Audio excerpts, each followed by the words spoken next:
Were you a fan of the television show This Is Us? If so, then you are aware that in the last season of the show, Rebecca sits her family down and has a conversation. It's a great example of 3 conversations that we all need to have. Conversations that we're going to discuss today.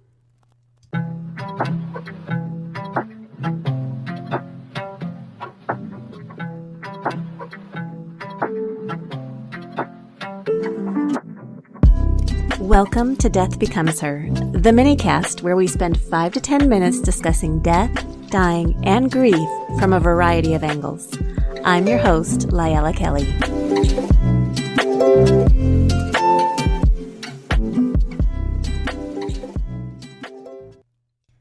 I'm still talking about This Is Us, so if you weren't a fan, I'm sorry, I will get right to the point. The character Rebecca sat her family down to spell out her wishes. One of the things that was discussed was who would be making final decisions on her behalf. She realized that there was a possibility for her future care to become a contentious matter, that differing opinions regarding the best course could create difficult situations. This happens all too often. Maybe you're thinking, that wouldn't happen in my family. We work very well together. Perhaps that's true. But when a family is put in the stress pressure cooker that end-of-life care can create, it's not uncommon for people to react in ways that are out of character. One of the ways that we can create a smoother road for ourselves and our loved ones is by having conversations. Specifically, 3 conversations. Conversation number 1. You can get started on this conversation right away because this is a conversation you need to have with yourself. I want you to roll up your sleeves and get down and dirty with death. You may need to grab a notebook because you will likely have some complex, perhaps conflicted feelings, and writing them down can be very revealing. Do you have your notebook? At the top of the page, write this sentence. Just 3 words. I will die.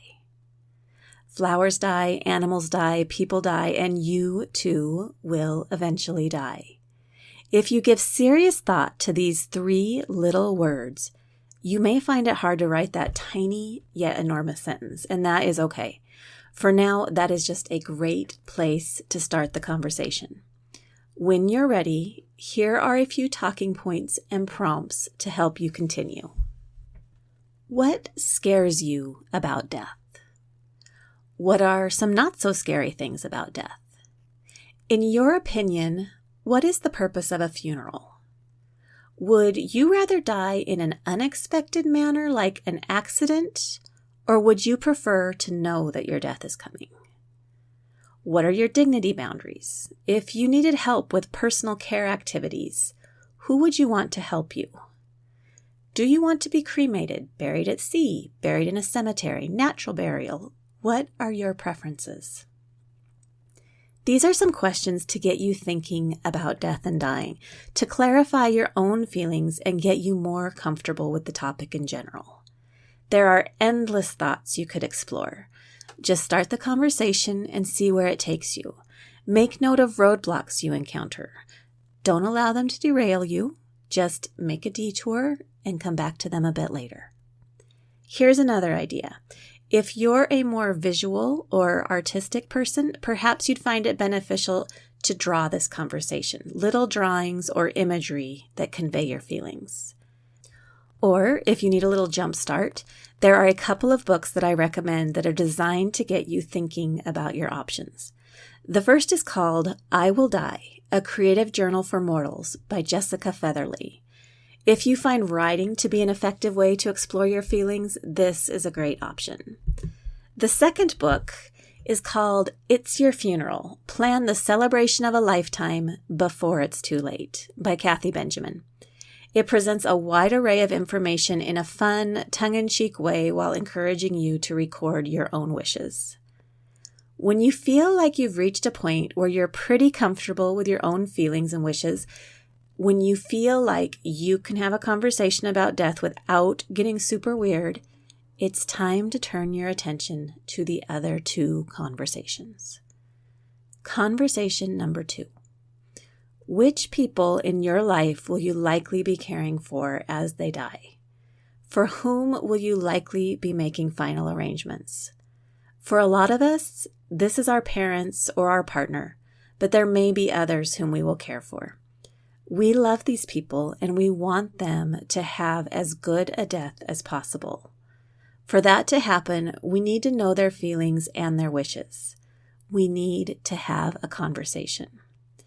But for now, put a pin in conversation 2 and let's move to number 3 for a moment.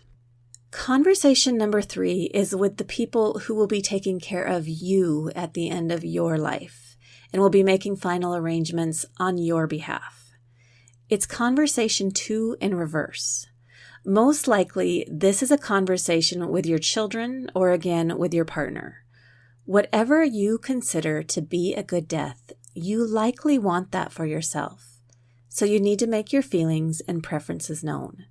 This isn't information that you want to withhold from others. In order to meet your needs, people need information and you're the only one who can accurately supply it.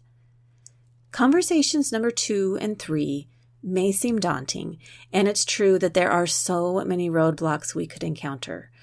Fortunately, you've already done some research and worked on your own feelings in conversation 1.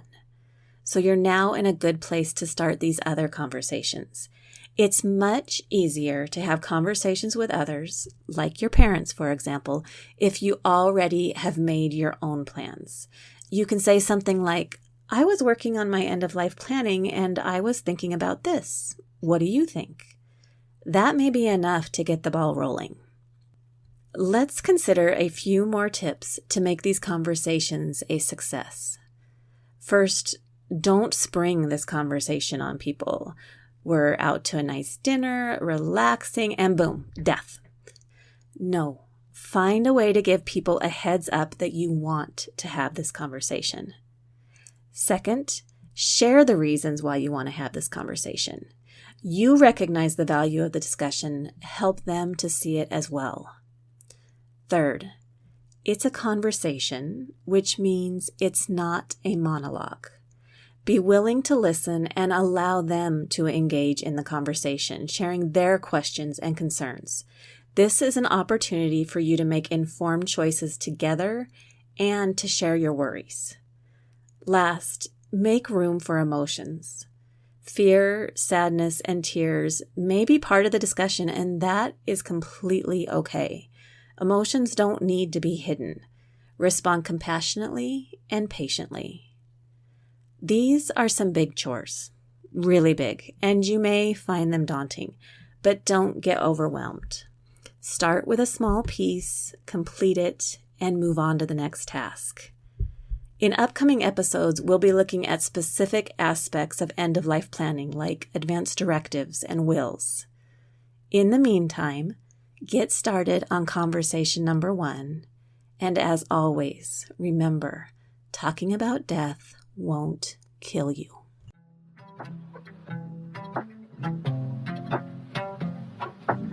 Thank you for listening to the Death Becomes Her minicast. Connect with me, Lyella Kelly, at www.leavingwellmt.com. Special thanks to Roman Belov for our intro and outro music. Thank you for tuning in, and remember, talking about death won't kill you. I promise.